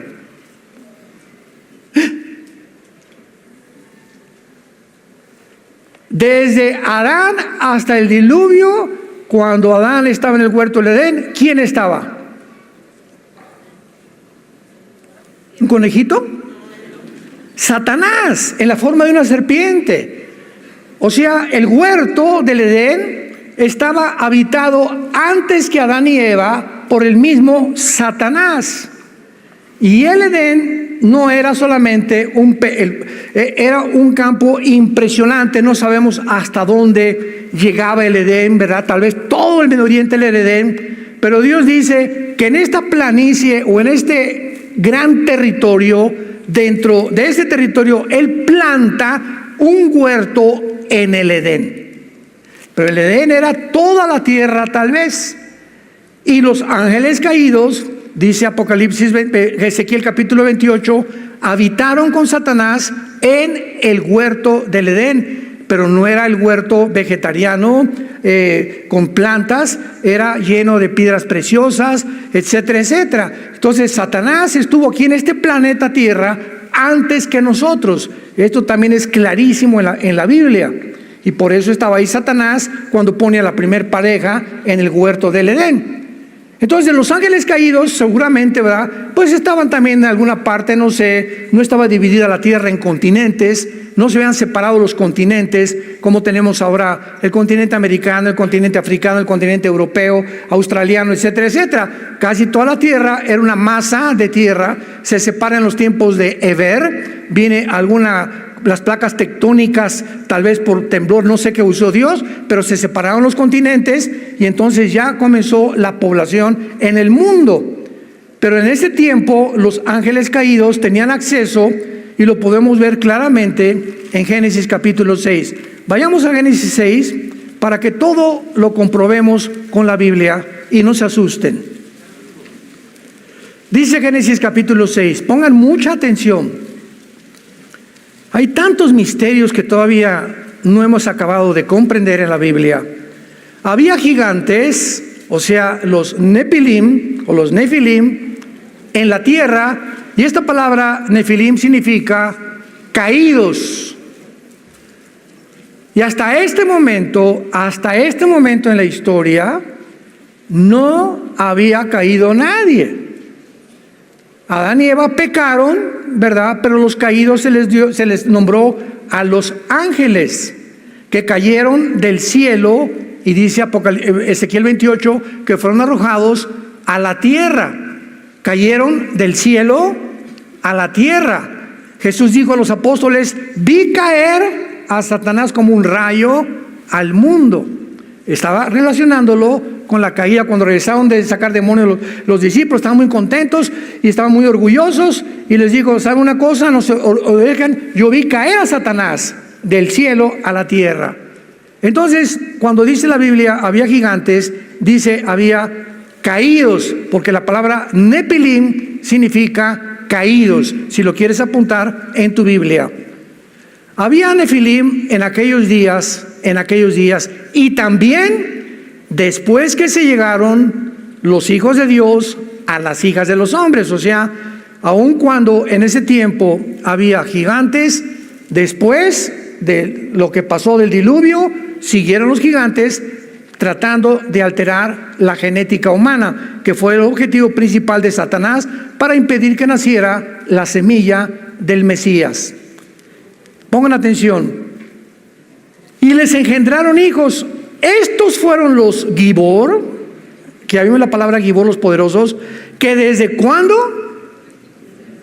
¿leí bien? Estos fueron los poderosos que desde la antigüedad fueron varones de renombre. Y la palabra antigüedad es la palabra olam, como suena en el hebreo, olam, que significa eternidad. Entonces, cuando comenzamos ya a buscar más profundamente las cosas, ahora entiendo más, ahora tengo mucho más luz. Se está mencionando que estos gigantes o estos ángeles caídos ya estaban desde la eternidad. ¿Y qué dice? Estos son los que desde la antigüedad fueron varones de renombre. Varones de renombre, aquí está mencionando la palabra Ish, que es la palabra que se le da a seres humanos. Y los ángeles son exactamente como nosotros, como los seres humanos, pero con capacidades sobrenaturales y no sujetos a las leyes cósmicas bajo las cuales estamos los seres humanos. Entonces, estos varones de la antigüedad eran los ángeles caídos, habitaban aquí, estaban aquí en el mundo. Ay, hermano, pero la Biblia dice que cuando Dios creó todo, vio que era bueno.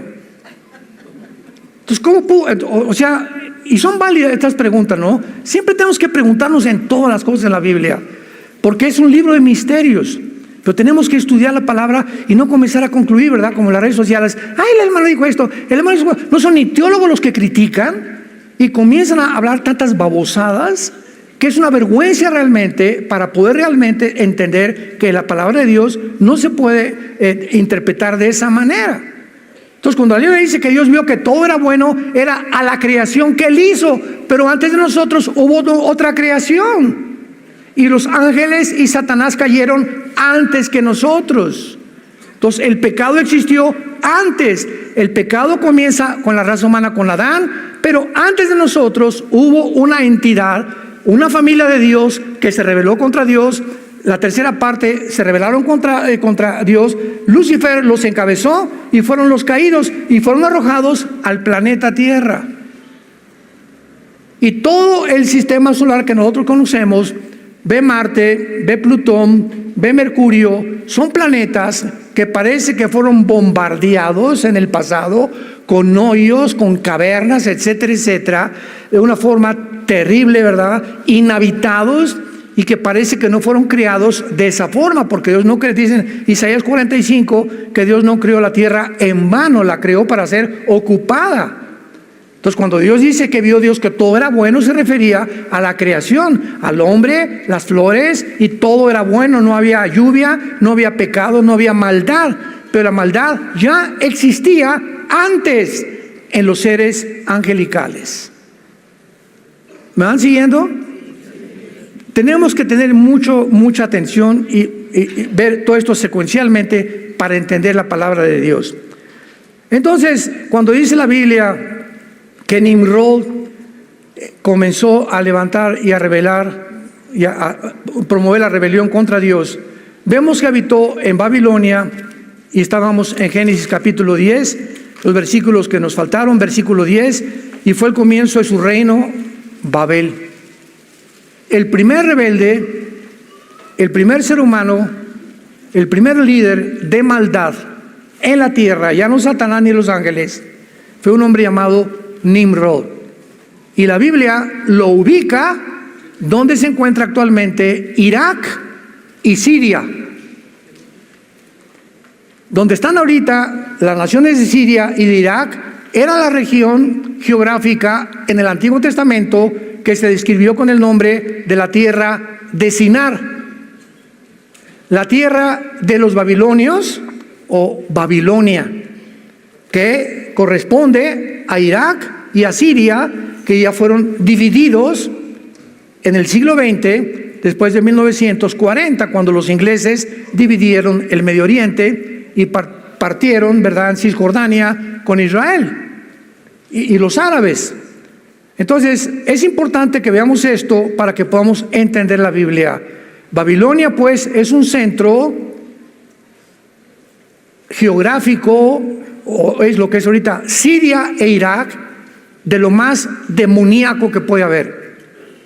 Tepoztlán parece la casa de Santa Claus comparado con esto. Saben que en México Tepoztlán tiene fama, hay muchos brujos, muchos chamanes, ¿verdad? Bueno, y en Apocalipsis capítulo 9 encontramos que apareció otra vez el río Éufrates, donde 4 ángeles están atados. Estos 4 ángeles, ¿quiénes son? ¿Cuándo fueron atados? Son 4 ángeles que estuvieron en los imperios antes de Juan, que leímos en Apocalipsis 17, que tal vez fueron Egipto, Asiria, Babilonia, Medo-Persia o Grecia, porque en el tiempo de Juan estos principados estaban atados, pero 4 de ellos son los más peligrosos, donde están incluidos el imperio babilónico y el imperio griego. Entonces, el principado que vaya a surgir y entrar en el anticristo tiene que venir del área de la antigua Babilonia. que incluye Siria, Irak y las divisiones del antiguo imperio griego, que lo explica ya Daniel 8, que ya lo vimos en las conferencias pasadas. ¿No se han empachado?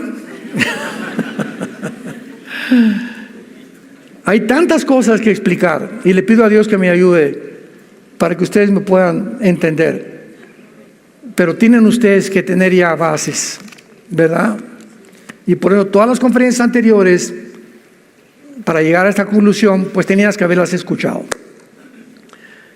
Bueno, entonces, ahora que vemos ya esta nueva luz que la Biblia nos da, vayamos a Isaías capítulo 10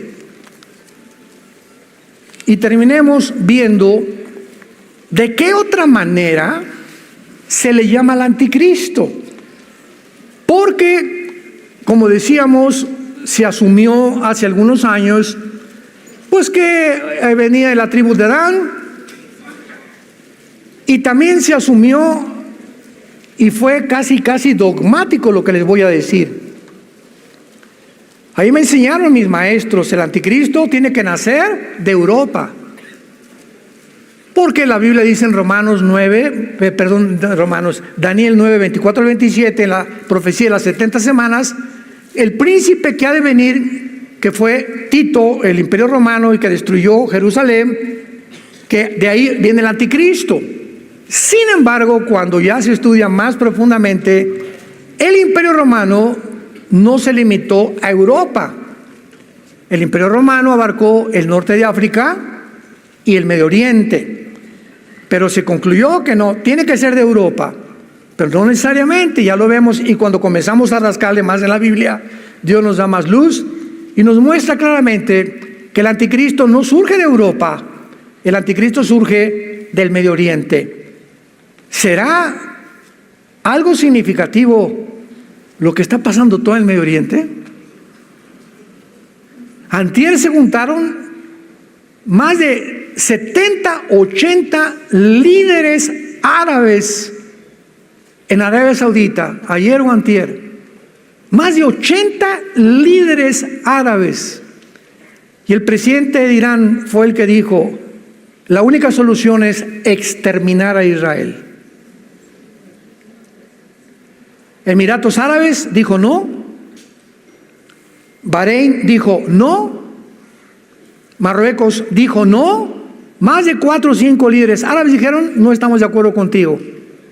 Pero estaba promoviendo, y la segunda moción del presidente de Irán dijo, vamos a cancelar el petróleo a Israel para que ya deje de que se salga de Gaza. Y nadie lo apoyó. ¿No es curioso y no es interesante que ninguna nación árabe haya mandado ayuda a Gaza? Lo voy a comenzar a explicar en la conferencia que sigue. Pero hay tantas cosas que nos han mentido, que están escondidas, para darle otro enfoque y caer toda la culpa sobre la nación de Israel. Y tampoco es sorpresa, porque la Biblia dice, Zacarías 12, versículos 2 y 3, que la tercera guerra mundial, la mecha que la va a prender, será la ciudad de Jerusalén. O sea, este antisemitismo que hay en el mundo no es sorpresa. Es otra evidencia que nos vamos con una velocidad impresionante a que venga Jesús por nosotros. Adiós. Isaías 10, versículo 12. Acontecerá que después que el Señor haya acabado toda su obra en Sión y en Jerusalén, me detengo. ¿Ya acabó Dios su obra en Israel? Todo el mundo lo sabe. Después que Dios acabe toda su obra con Jerusalén, que será al final de la tribulación, castigará el fruto de la soberbia del corazón del rey. ¿De dónde? De Asiria, y la altivez de sus ojos, con los que se describe a la persona del anticristo. Vemos pues de una forma clarísima que el anticristo se le llama el asirio y el rey de Babilonia. y posiblemente todo esto que se está gestando ahorita en el Medio Oriente, porque cuando Saddam Hussein invade Kuwait y el enfoque es sobre el Medio Oriente desde 1990, estamos hablando hace 35 años que los encabezados de los periódicos se han centrado en la región del Medio Oriente como el punto crítico donde en cualquier momento, tal como este libro lo dice, en el Medio Oriente comenzó el mundo, en el Medio Oriente terminará el mundo. No en México, no en Estados Unidos, no por una bomba en Washington, ni en Rusia, ni en China. El final de la humanidad y la última guerra mundial será en el Medio Oriente, con más detalles en Israel, en el Valle del Megiddo. ¿Qué es lo que moverá a todas las naciones con un odio para destruir Israel? Ya lo estamos comenzando a ver. El odio que tiene hace 6,000 años Satanás con el pueblo que levantó para que a través de él viniera el Mesías y tuviéramos la palabra de Dios. Preparemos nuestros corazones porque nuestra redención se acerca cada día más y más y más. Padre, te damos las gracias. Te bendecimos con todo el corazón por la palabra profética más segura, a la cual haríamos bien en estar atentos hoy más que nunca, como la única antorcha. No existe ninguna otra luz, ningún medio de comunicación, ningún politólogo, ningún filósofo, ningún escritor. Nadie puede atreverse a opinar acerca de lo que pasa en el mundo más que tú. Y nos los dejas claramente establecido en tu palabra para no perder la brújula, para discernir, distinguir el bien del mal, el mal del bien. El propósito satánico es mezclarlos a los dos. Ya no hay blanco ni hay negro, ahora hay gris. Y esta confusión es la que ha llevado a la humanidad a hacernos creer que somos dioses y que en nosotros se encuentra la solución para los problemas políticos, filosóficos, militares, religiosos, que van mucho más allá de nuestra capacidad para resolverlos. Precisamente porque no somos dioses, somos hombres vulnerables, con pies de barro, débiles, frágiles, que necesitamos de una forma urgente a tu Hijo Jesucristo, quien abrió sus brazos en una cruz hace 2000 años para decirnos que tú nos amas y que Él es el ejemplo máximo al dar su vida, su sangre, para el perdón de nuestros pecados. Gracias, Jesús, por tan grande sacrificio, porque fuiste crucificado, enterrado y resucitado a los 3 días para entrar a vivir a nuestro corazón. Y ahora esta esperanza la mantendremos hasta el fin, a la que todos hemos sido llamados, para jamás avergonzarnos de llamarnos tus hijos y tus hijas hasta la venida de Jesús. Amén.